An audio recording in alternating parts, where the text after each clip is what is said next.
live.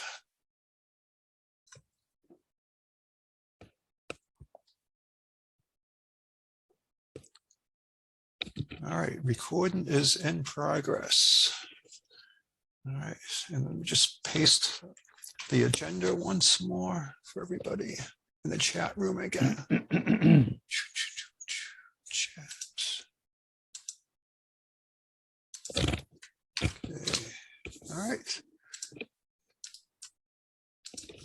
So let's see.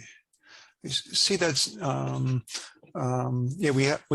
have some items on the agenda already here, which is good. And let's see. So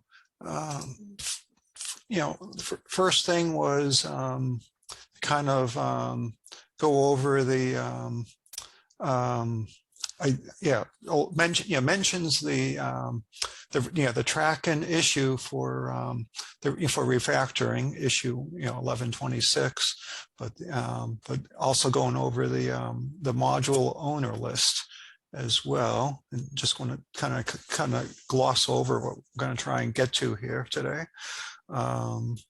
and drill down into some of the different tests, some of the different specifications or technologies or modules mentioned in the issue. And we have some feedback on it. The next one, which was implementing the different test vehicles for the platform TCK aspect, or the platform testing, if you will. Lastly, not lastly, but I added an item which basically just to bring more knowledge out about creating Java SE or standalone TCKs for the different specification waves, so they can be used to validate the different specifications, where those standalone TCKs are then later extended for the platform TCK, what will be the new platform TCK aspects, where the testing is done against an actual EE containers, so it's just not to get into that yet, but that was just wanted to make sure everyone's on the same page there. And let's see, do I need to accept this? I think everyone should see the thing that Ed added. Time permitting. Yeah. Yep. Conditional appeal for co-release coordinator from the ranks of this meeting. Okay. I left out a word, EE11. Oh, okay. Co-release. Yeah, great. Yep, that sounds great. So so just to kind of go over, so we have a lot to cover. Let's see, I'm not sure. Let's see. Let's the tracking issue is a pretty big one, but let's just see what let's look at this actual comment here on here, and everyone should see the TCK refactoring roadmap now. And if you didn't, please speak up. Scott, basically, I have added this comment so that we know the people who are working on the modules, who are currently working on the module and doing the refactoring for the specific module. Okay. I have taken up WebSocket, which is on the bottom of the list. Nice. And Alvin has completed work on JAX-RS. and I have started work on JTA. So I have added my names there.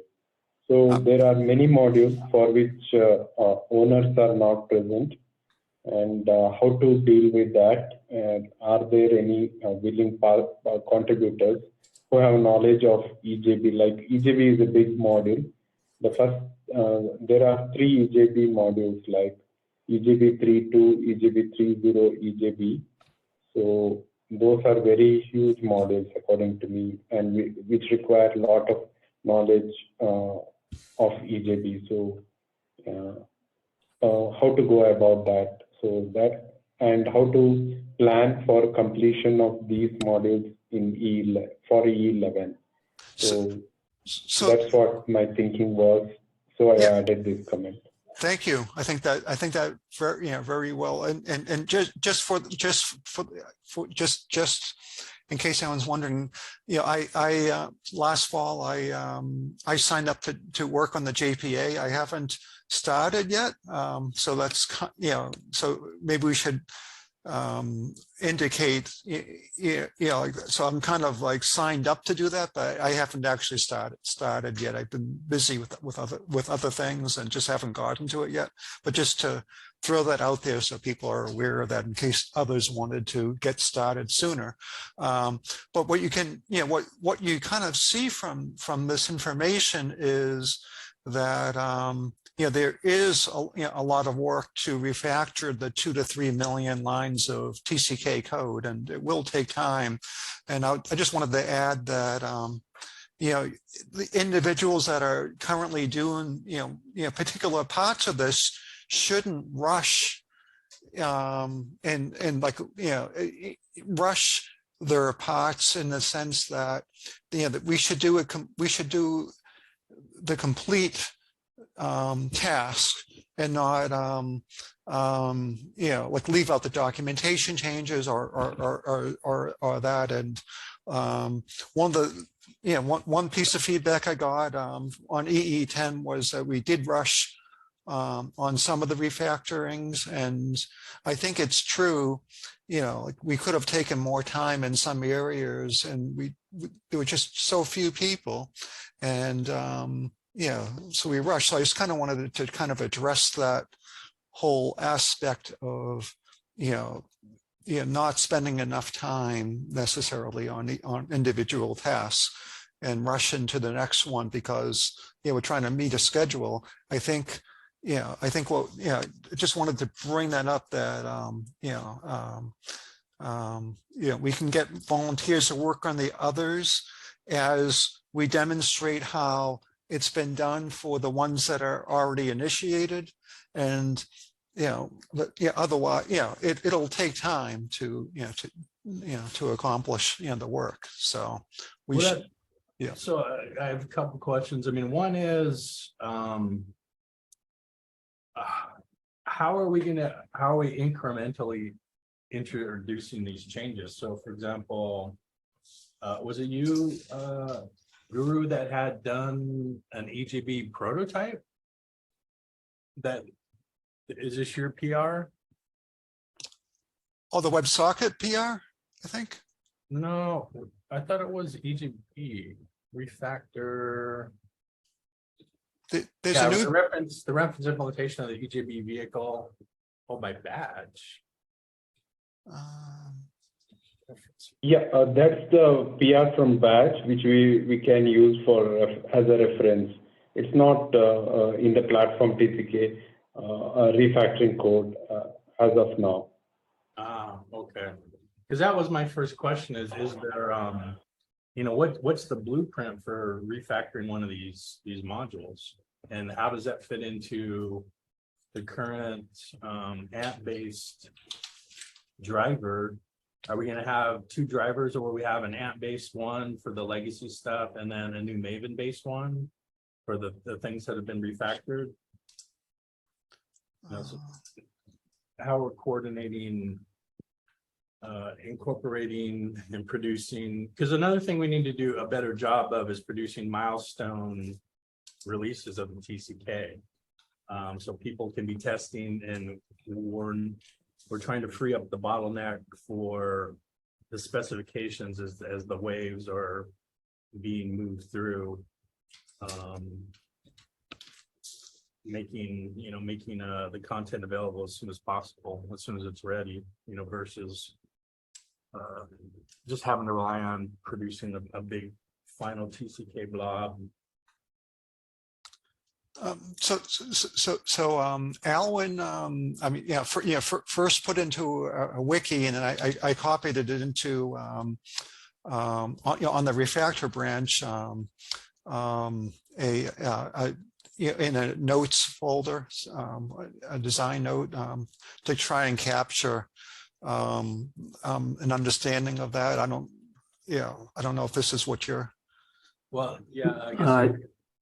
I think this was more specific for separating the tests into a standalone TCK.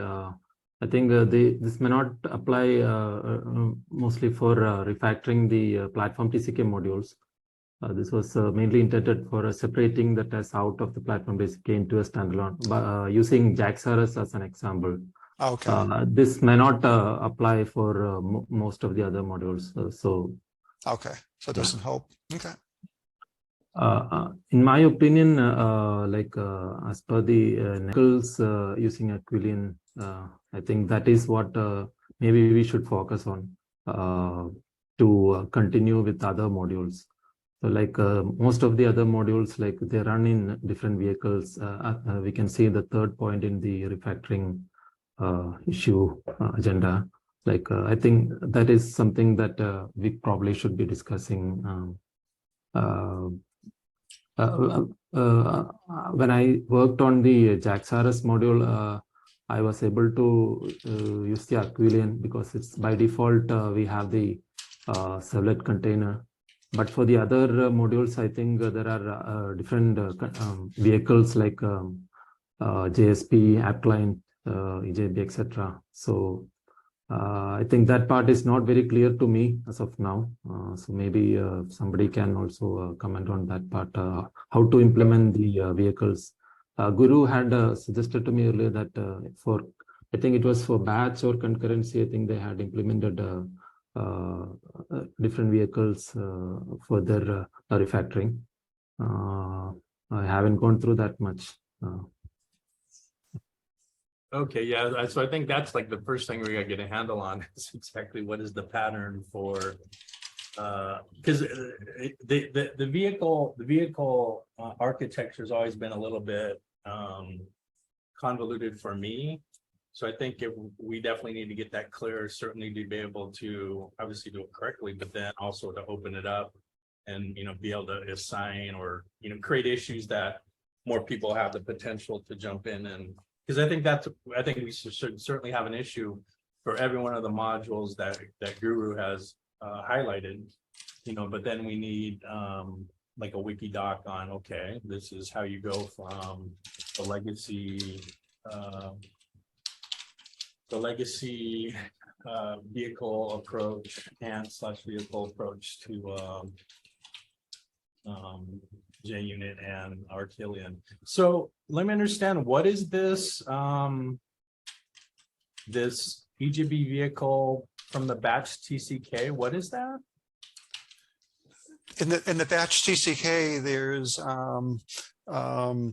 some transaction, like JTA transaction tests that they did. Scott joins sometimes from the batch team. I don't see him here today, but they just have a common way of starting a JTA transaction to do some of the work against, so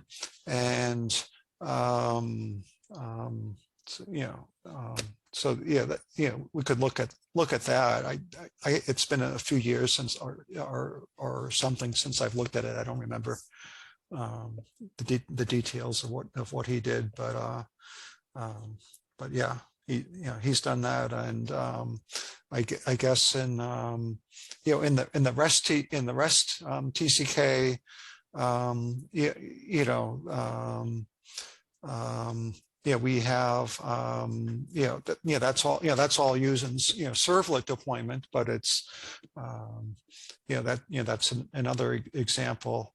And, from a shrink wrap point of view, we're just, we're basically we're building archives and then for the deployment and then you have your JUnit test that uses those deployments. And I mean, fundamentally, that's one aspect. But then I guess when you get into there were two. So there's two convoluted parts in the current Java test / vehicle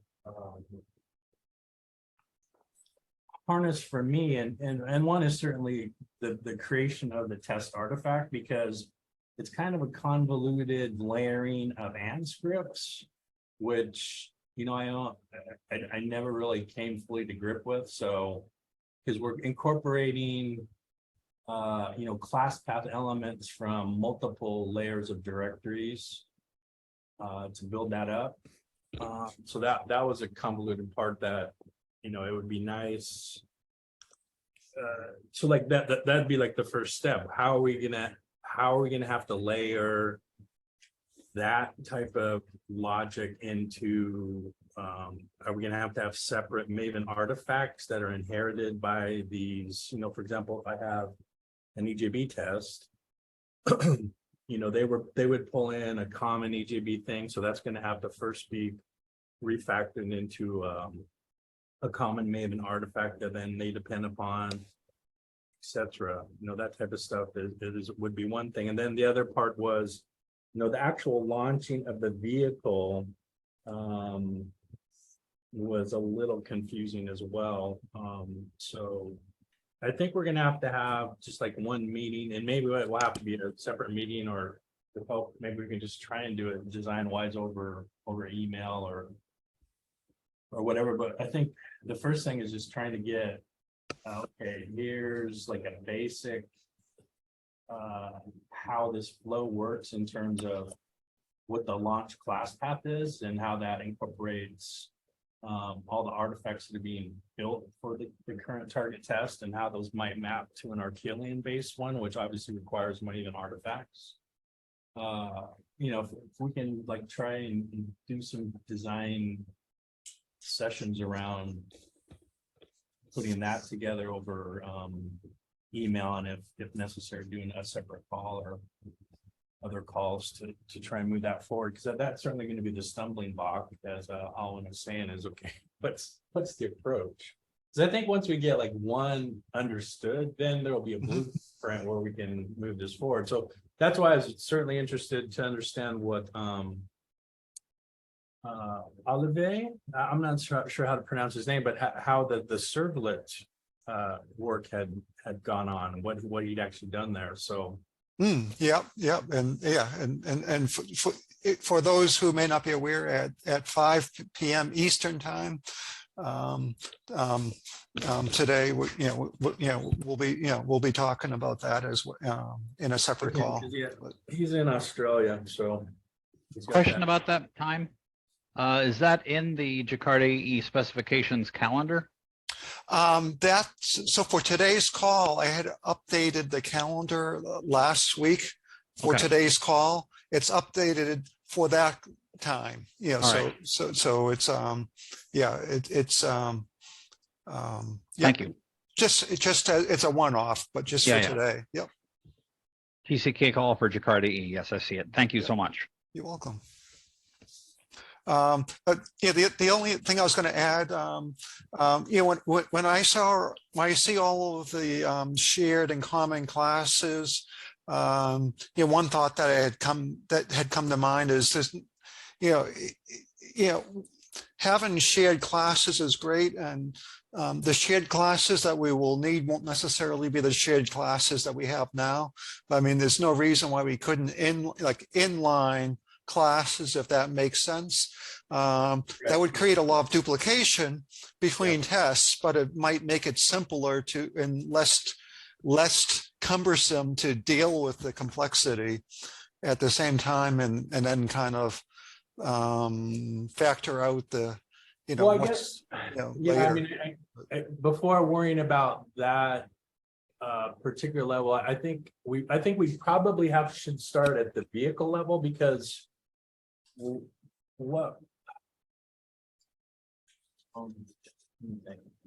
Oops, audio fail. oh, can you hear me? Yeah. Now I can. Okay. Like it's common to have and so for example in the CDI and batch, which are our Killian base, they happen to use what was the damn test unit framework? Not J unit, but that's Oh, not terribly test relevant. and test Test NG. NG. Test NG, right? That's not super relevant because they're still just generating Maven artifacts that are run through the standard Maven Surefire test framework. I mean, we do have the notion of common classes, but it's this package that gets incorporated, into the TCK artifact jars, and then, the runtime is pulling in those classes, or the test runtime is pulling in those classes, and our Killian, selectively remakes its own runtime class path. So it actually kind of whittles down what you actually see in terms of either the in-memory container runtime or the artifact that's produced. So I think if we can understand how to take the test vehicles and transfer those over into our Killian and JUnit tests, then I think it'd be a little more straightforward, because it's possible that if that can be done, then all we need to do is transfer the hierarchical ant construct into a Maven project with a single artifact that is the test, and those common classes are just going to be classes that are available in the test artifact. So I mean, that's how it works in CDI and batch, or I'm sorry, well, probably batch too, but validation. So I think that should be the initial focus, is how do we switch from the current test vehicle ant runner approach, Java test ant runner approach. Then we can understand that, then we can tackle the next piece of how do we actually refactor the individual test modules. So You know what? Can I share one little quick observation? I'm quick. Sorry to jump in real quick with this. I'll be very quick.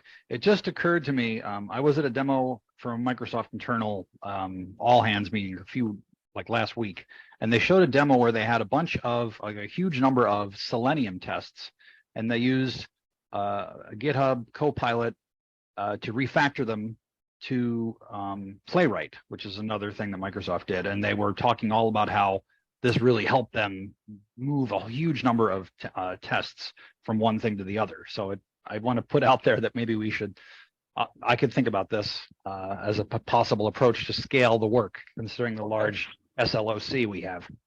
Yeah, I haven't looked at that at all. So yeah, okay, interesting. So code, I mean, I know nothing about Copilot, frankly, at this point. So basically, how do you use it? I mean, I could go back and get the details of this demo, but what I understood is that they sort of used an API that allowed them to ingest a test and then tell GitHub Copilot, turn this from Selenium into Playwright, and then it did it. And then so then they were able to basically script this thing and had it thousands of tests and automate the process of migrating. Okay. So interesting. And so, and what was the name of it again? Just one by. Oh well, this was you could just say add interjected with GitHub Copilot or something like that. Okay, Copilot. Yeah. I've heard of. But there's an API to script it. most people, when they think Copilot, think of using it interactively in an IDE, Right. and this is a way to automate it.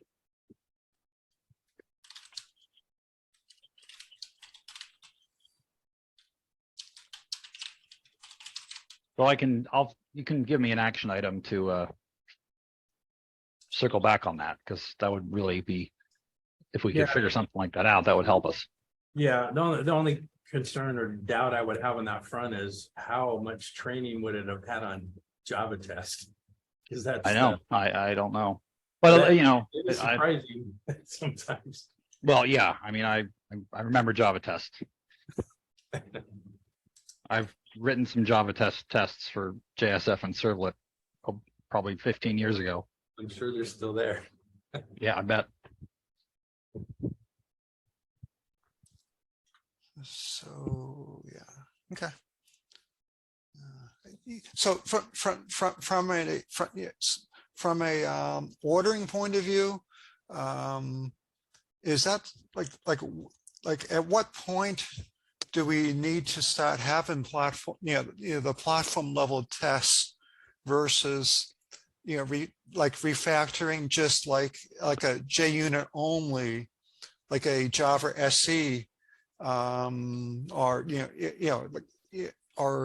or whatever, minimum technologies that are needed.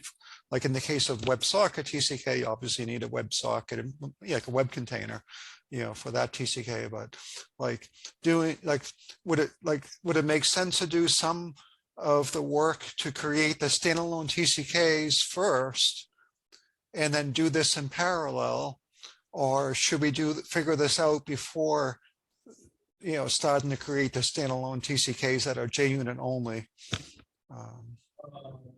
Well,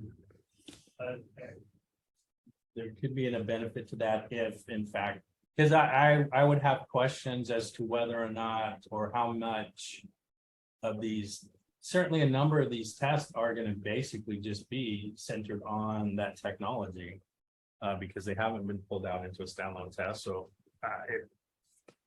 I mean, I guess it could help. Well, I mean, that's the thing. There's and it's very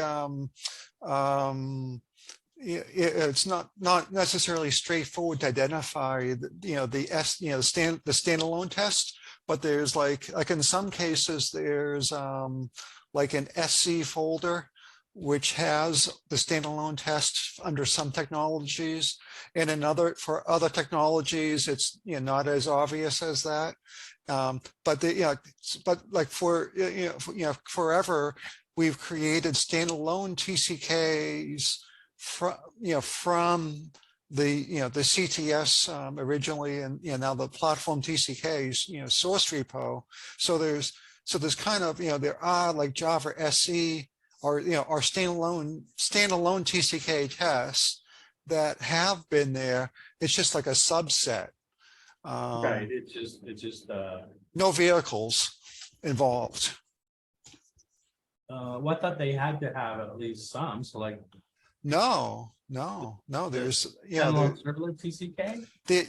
Like there's I think there's like a classification. I forget if it but they're called like runtime or standalone. I think it's standalone, but like in the if I can open up one of the examples. Let's see. It's in the install. Let's see. Let me just open up like JPA, because I think that would be a good one. Under other and vehicle.properties. Well, okay, well there you go. There's the vehicle properties, but it's called, okay. So it's called standalone. So basically, the JPA or the persistence TCK that gets generated by the platform TCK for EE10 is a does not use any Jakarta EE container technologies. It's completely Java SC standalone. All you need is a set up like a class path, Right. VRTS.jte and Ant, but it's still, it's pretty, there's no, there's no EE anything in that, and there's other ones that are like that. Well, yeah, it seems like there's still got to be some, depending upon the test, there's got to be something that's still providing the persistence context and all that stuff though. So, I mean, even are there tests for integration with CDI, like injecting the persistence context? I mean, it seems like it's still there's got to be some non-trivial. Yeah, no CDI. Yeah, no, there's no CDI. There's but the persistence, the persistence spec itself does support Java SE. Okay. Yeah, that mode. Okay. So that's that's a specific thing. I don't know how that really helps though, because what the concern is, well, the one interesting thing would be what is the runtime entry point for that standalone container? What does that look like? How's it building? It's not a container. It's just it's just an API. It's an API, and you basically there's still an entry point that's passing in all this external information. Like, what are the tests? What are the tests? What are the test packages? There's still a JTE environment that's somehow being used to set up some context for that standalone container, whatever that is. So it looks like a J, like it's Java test harness based right now, but Right. in JUnit it would just simply be JUnit tests that have a persistence XML that identify that you call the JPA bootstrap spec to create the entity manager factory. Mm-hmm. And you basically you pass in like the persistent unit name, and the persistence provider finds the persistence XML in the file system, reads it, and creates the entity manager factory from that, which you then can get entity managers. And so the JUnit tests would simply be using that to create entity manager factories and entity managers. There's no EJBs, there's no extended persistent context and all that. So it's all so nothing that requires a container. Okay. And it's very useful to the teams because it lets like Eclipse Link or Hibernate or whoever, OpenJPA, whichever provider, to in complete isolation create their implementation against that's certainly a good one that should be a candidate for pulling out as fully functional standalone test. And so it's like first wave. It's like first wave. There's the second wave, and then it just keeps building up. And eventually, we hit like the sixth or seventh wave, and then you need the platform. The platform test. So, I'm not against starting this work early. I just was thinking that the standalone work could happen, could kind of like coexist and kind of go forward. Yeah, you're probably right. You're probably right there. I think I would like to start with, in terms of actually trying to grok the vehicle architecture, is like take a simple set of tests that don't happen. There aren't many like GMS, and see what would it take, to make that a JUnit Archelian based test suite.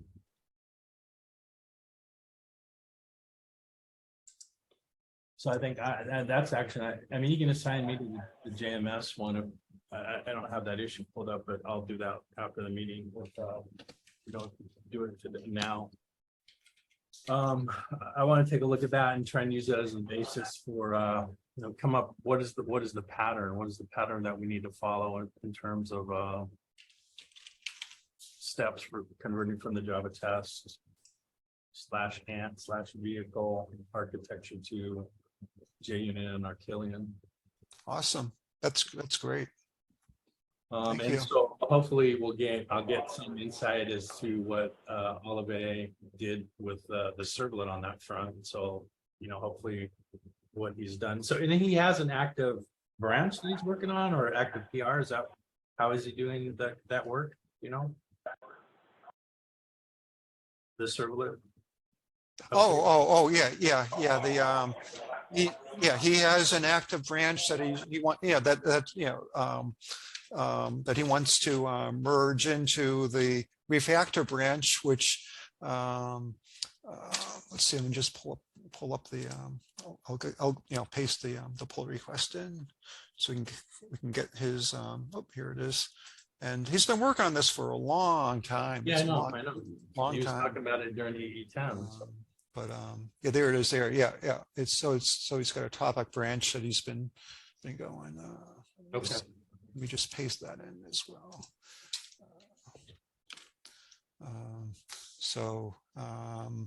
I was just going to mention one thing about that. I was thinking that the implementation should be able to validate against his changes when they're ready in the to TCK refactor branch. But all these changes that go into the TCK refactor branch should all be validated against hopefully multiple implementations. So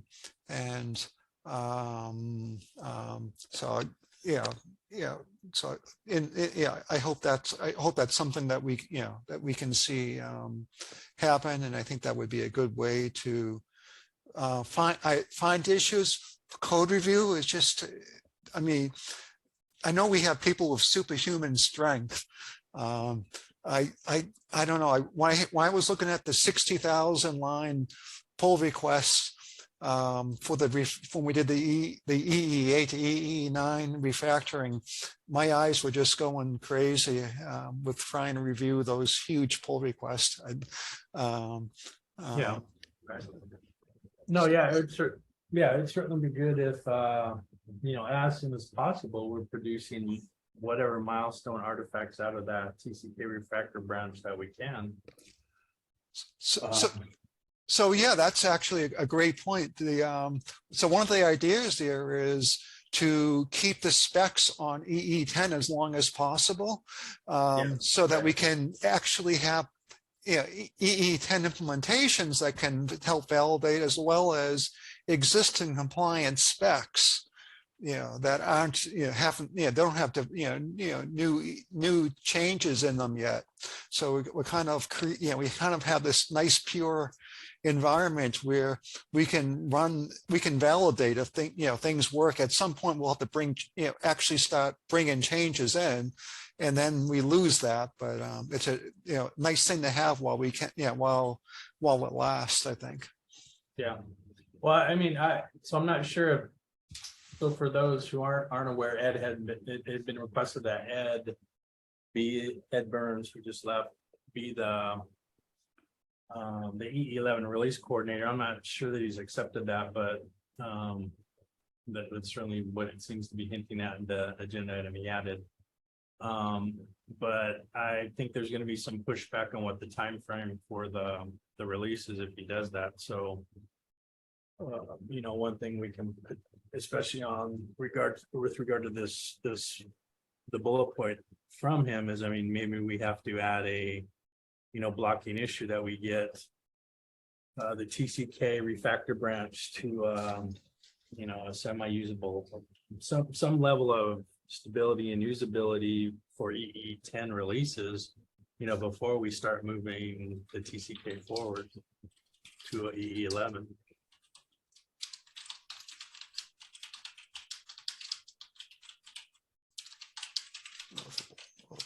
Working before we start moving it forward to actually have the 11 changes. Using it, oops, that once. once we add the 11 changes, we no longer can validate TCKs with E10 implementations.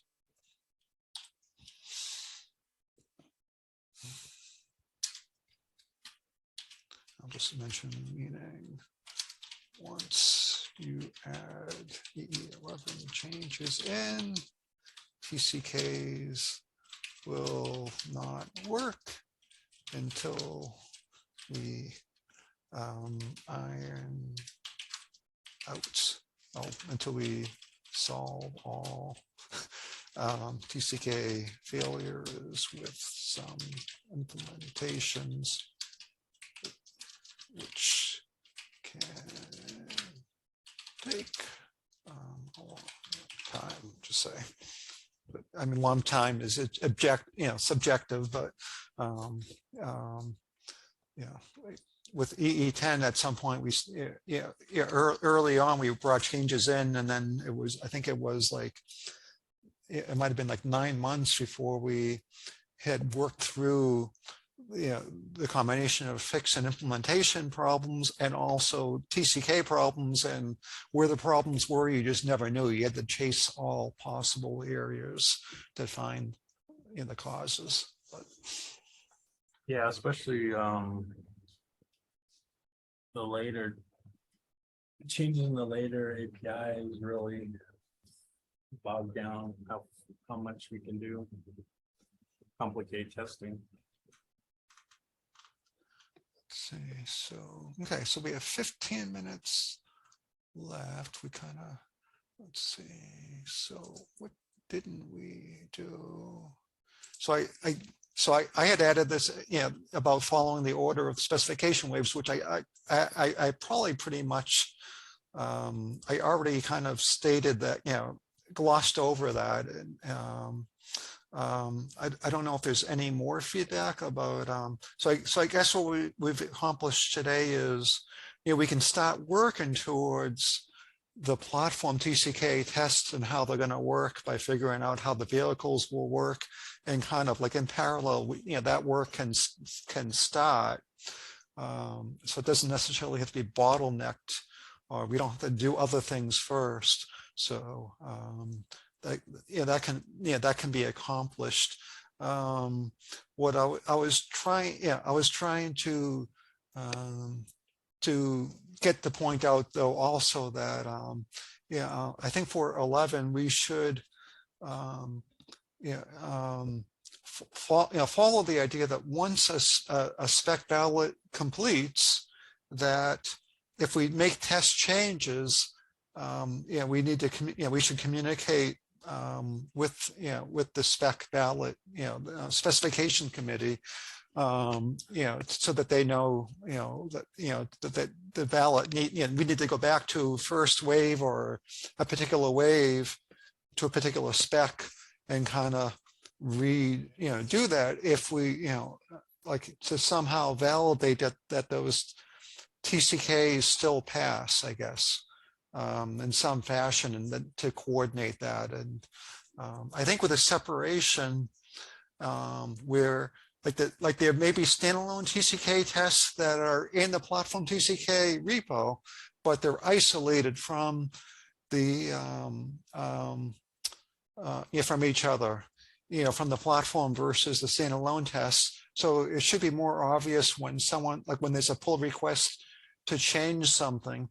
If there's a change to a common code, it may not be as obvious immediately that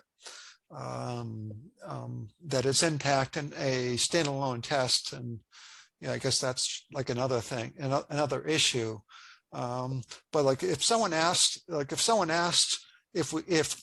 this wasn't handled in the past, I don't think we really know, because it just the repo is just so big, and the organization doesn't allow for it. And I think there's already like a platform issue that specifies that technologies should be separated as well under the TCK source tree, and by by that technology, and that would be, I guess that would be good, if possible. I know that's not currently done now. It's just a big mismatch of different technologies all over the place. But if that can be done, but if we can at least have standalone versus a platform level test, that would be great. And I think in some cases, the standalone tests will move to the specification teams. Right. I know there's some specifications teams that just haven't been active for a few years, and that they're probably not going to take them. And I think those tests should just stay in the platform TCK if no one else wants them, I guess. But Yeah.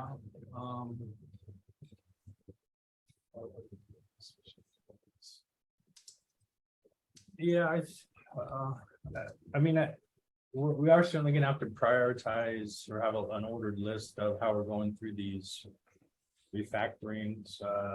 Certainly the waves would be one prioritization or ordering to look at. But it sounds like your concern is a little different. I mean, what was there an example in EE10 where a specification was finalized and then there still were TCK changes made? Other than no, I'm just saying, we didn't really, or I know I didn't watch for that when we were, when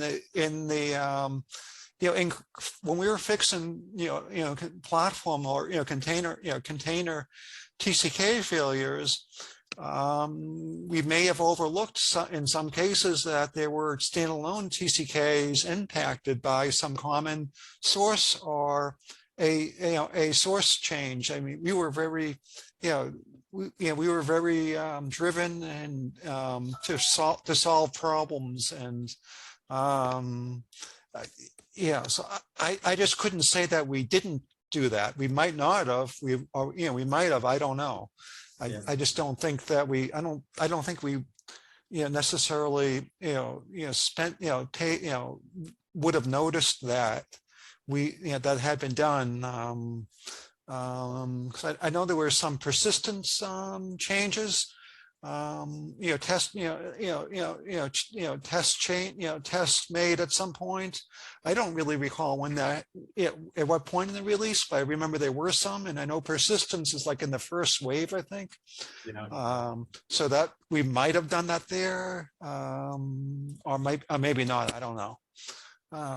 But I definitely have not heard of any of the follow-on problems that can happen if we do that, which are like for example, if an implementation is compliant against a ratified specifications TCK, and they later look at a updated TCK and they notice that they don't pass it anymore, and they they can either challenge it or they can change the spec.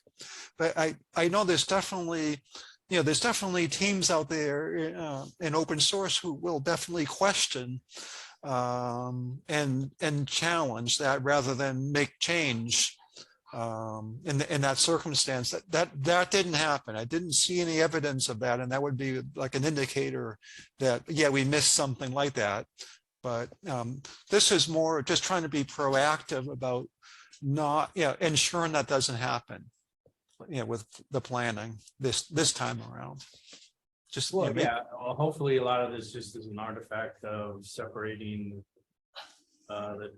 everything should be runnable, and each of those top level component technology type should have its own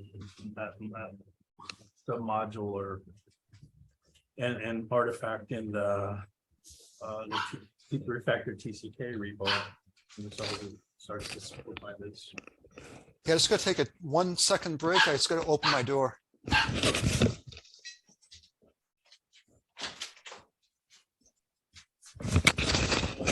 my dog's gonna keep barking. But yeah, yep, yeah. Having them isolated definitely, yeah, definitely helps.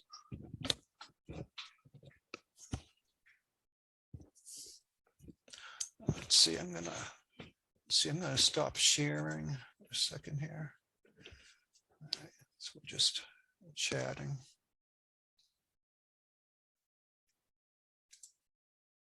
And Lulu can say hi.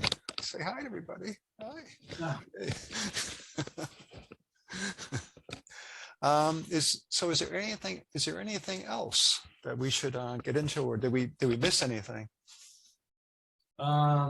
So what's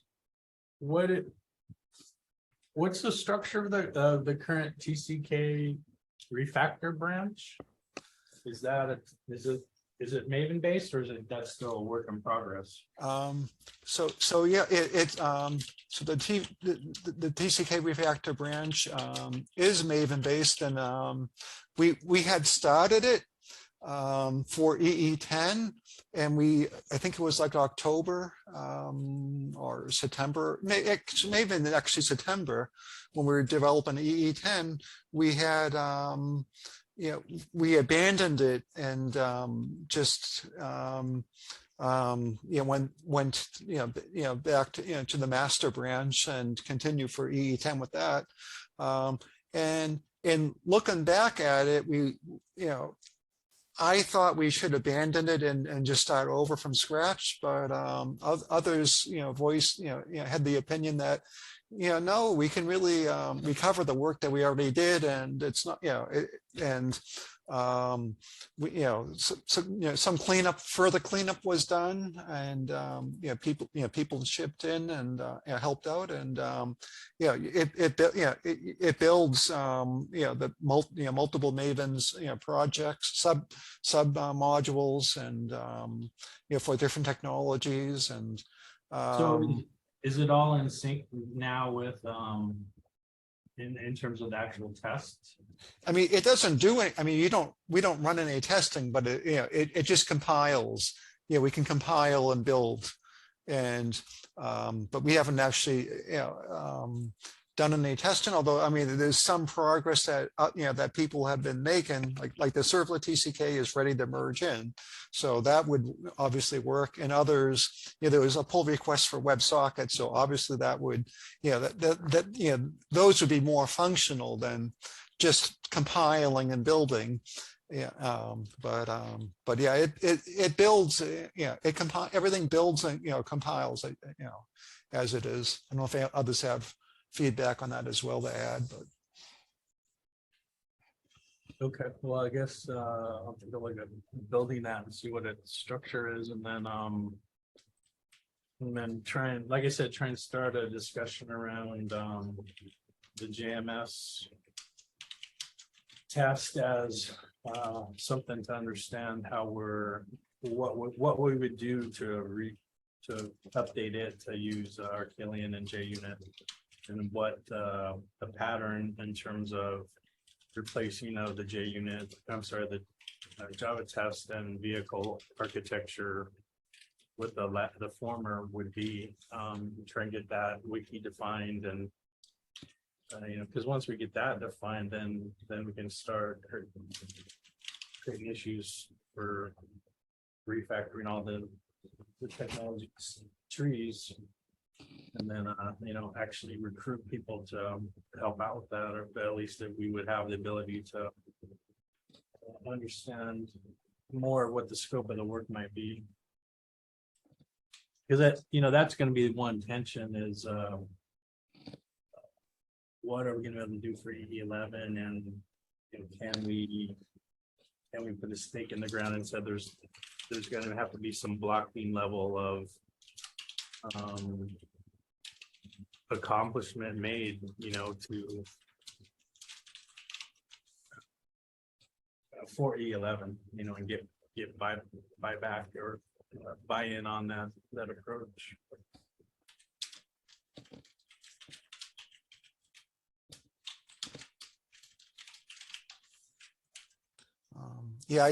I don't think we can, I don't think we can do EE11. Yeah, like we can't progress, forward on EE11 until we have, implementation and the TCKs, that implementations. So it's kind of like, the work that is needed. I mean, there's really no alternative. If the work is happening in the refactoring, that's where the work is going to happen. I mean, it would be like the technical debt is very, it's very costly, but once we solve it, then like for EE next is going to be easier for teams to contribute to, and we're going to be able to scale. So I'm all for solving the technical debt. Yeah, no, that's certainly our position, but and I did talk to Ed Burns about, that's a concern we had for EE11, and certainly that was a concern with the current roadmap. So that's why I was saying, the conversation with him seemed to be leaning toward that this TCK, there's some base level TCK work that needs to be done as a blocker for EE11. So, there already is a platform issue, but making sure that it's understood that that's a blocking issue is, what we need to get to.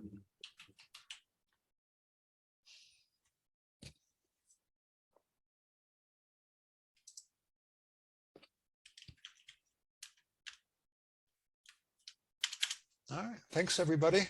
I'm going to stop recording now because I think we're at the last minute. Let's see.